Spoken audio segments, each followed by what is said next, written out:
We actually started on the 17th and 18th of August up in the White Mountains by Greer. We have about another 10 days to get to our property in Florence. So we've been on the trail since August.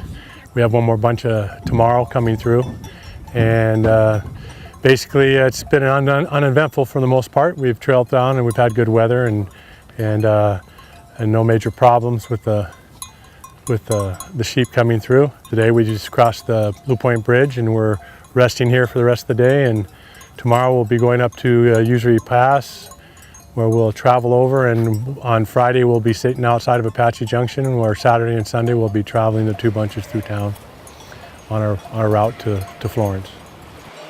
Well, we have a possible contact with bighorn sheep in this area, and they have a plotted out area that they determined as bighorn sheep habitat. And in years past we've always had a night camp that was north of the river, which they determined was somewhat in the area of the bighorn sheep.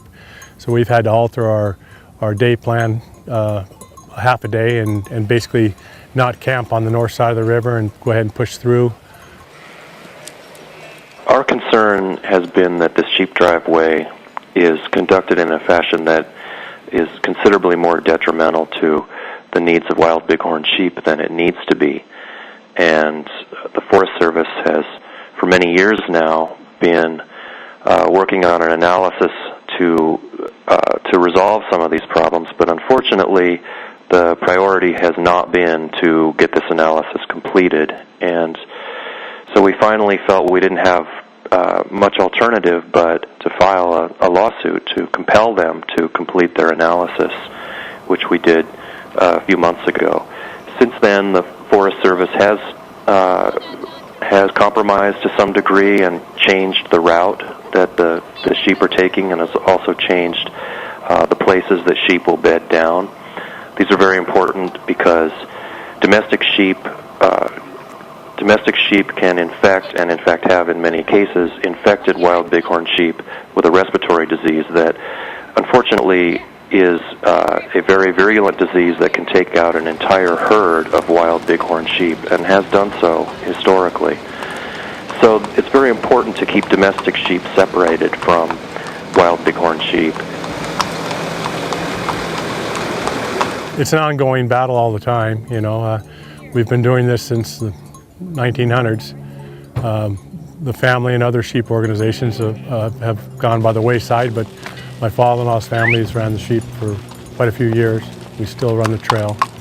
It's a viable piece of equipment we have to have for our trail in this area, because it's a time involved that traveling from the mountains down to here, the sheep are nonchalantly coming down the mountain, taking their time. They're trying to pose that the sheep carry a pneumonia that they can be transferred through contact. But that's some of the cases they have against the bighorn sheep. But most of those cases are all in contact where the sheep actually graze. They actually graze side by side with the bighorn, and we actually trail. Like I said, we trail through an area of a couple mile span for a matter of 30 minutes. So the possibility is very, very slim that would ever possibly happen. We plan on staying in the business. You know, that's our plan. You know, we've been doing this for a long time, and it's a valuable part of our necessary things that we need to have to be able to stay in business. So yeah, our plan is to abide by the rules and regulations and still be able to use the trail. This is a dying art, as one would, I guess, would call it. I mean, it was something that's it's becoming more and more obstacles in our way all the time. So.